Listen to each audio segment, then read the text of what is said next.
کفن اوسط درجے کے سفید کپڑے کا بنائیے، نہ زیادہ قیمتی بنائیے اور نہ بالکل گھٹیا بنائیے۔ مردوں کے لیے کفن میں 3 کپڑے رکھیے، ایک چادر، ایک تہبند اور ایک کفنی یا کرتا۔ چادر کی لمبائی میت کے قد سے زیادہ رکھیے تاکہ سر اور پاؤں دونوں جانب سے باندھا جا سکے، اور چوڑائی اتنی رکھیے کہ مردے کو اچھی طرح لپیٹا جا سکے۔ نبی پاک صلی اللہ علیہ وسلم کا ارشاد پاک ہے، جس نے کسی میت کو کفن پہنایا تو خدا اسے جنت میں سندس اور استبرق کا لباس پہنائے گا۔ جنازہ قبرستان کی طرف ذرا تیز قدموں سے لے جائیے۔ نبی صلی اللہ علیہ وسلم نے فرمایا، جنازے میں جلدی کرو۔ حضرت ابن مسعود رضی اللہ تعالیٰ عنہ نے نبی صلی اللہ علیہ وسلم سے پوچھا، یا رسول اللہ صلی اللہ علیہ وسلم، جنازے کو کس رفتار سے لے جایا کریں؟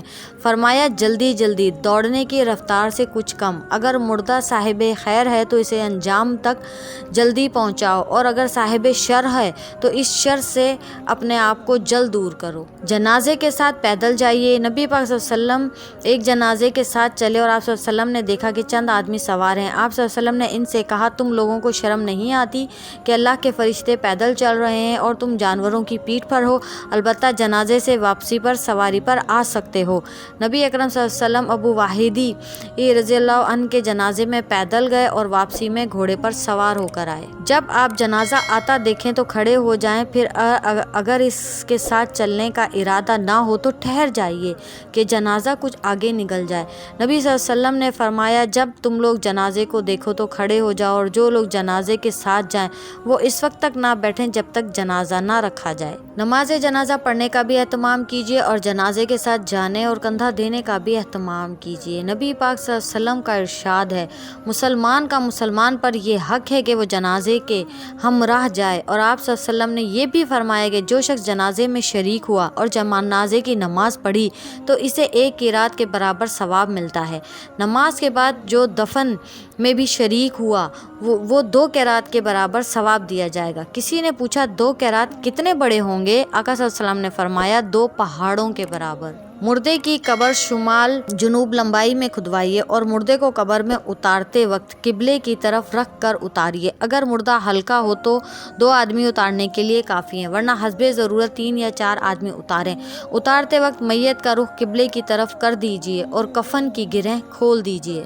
قبر پر مٹی ڈالتے وقت سرہانے سے ابتدا کیجیے اور دونوں ہاتھوں میں مٹھی بھر کر 3 بار قبر پر ڈالیے۔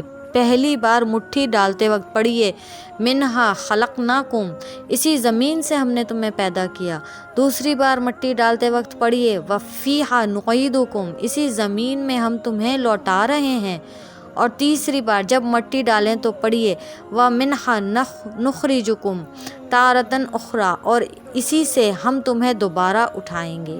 میت کی قبر کو نہ زیادہ اونچا کیجیے اور نہ چکور بنائیے، بس اتنی ہی مٹی قبر پر ڈالیے جو اس کے اندر سے نکالی ہے، اور مٹی ڈالنے کے بعد تھوڑا سا پانی چھڑک دیجیے۔ تدفین کے بعد کچھ دیر قبر کے پاس ٹھہر جائیے، میت کے لیے دعائے مغفرت کیجیے، کچھ قرآن شریف پڑھ کر ایصال ثواب کر دیجیے، اور دوسرے لوگوں کو بھی توجہ دلائیے کہ استغفار کریں۔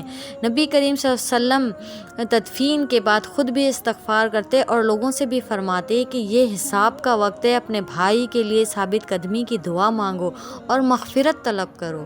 عزیزوں، رشتہ داروں یا پاس پڑوس میں کسی کے یہاں میت ہو جائے تو اس کے یہاں 2 وقت کا کھانا بھجوا دیجیے، اسی لیے کہ وہ غم میں پریشان ہوں گے۔ جامعہ ترمذی میں ہے کہ جب حضرت جعفر طیار رضی اللہ تعالیٰ عنہ کے شہید ہونے کی خبر آئی تو آپ صلی اللہ علیہ وسلم نے فرمایا، جعفر کے گھر والوں کے لیے کھانا تیار کر دو، وہ آج مشغول ہیں۔ 3 دن سے زیادہ میت کا سوگ نہ کیجیے، البتہ کسی عورت کا شوہر مر جائے تو اس کے سوگ کی مدت 4 مہینے 10 دن ہے۔ جب ام المومنین حضرت ام حبیبہ رضی اللہ تعالیٰ عنہ کے والد ابو سفیان رضی اللہ تعالیٰ عنہ کا انتقال ہوا تو بی بی زینب ان کے پاس تعزیت کے لیے گئیں۔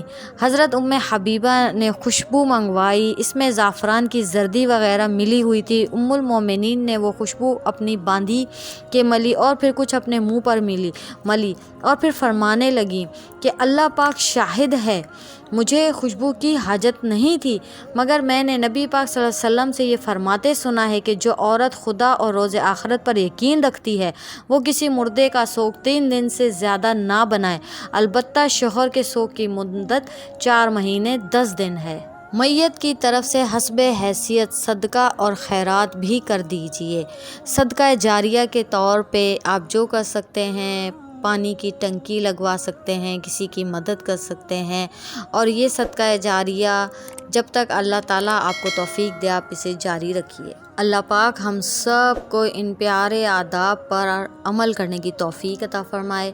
ملتے ہیں ایک اور بادب آداب کے ساتھ، تب تک عائشہ خان کو دیجیے اجازت۔ اللہ حافظ۔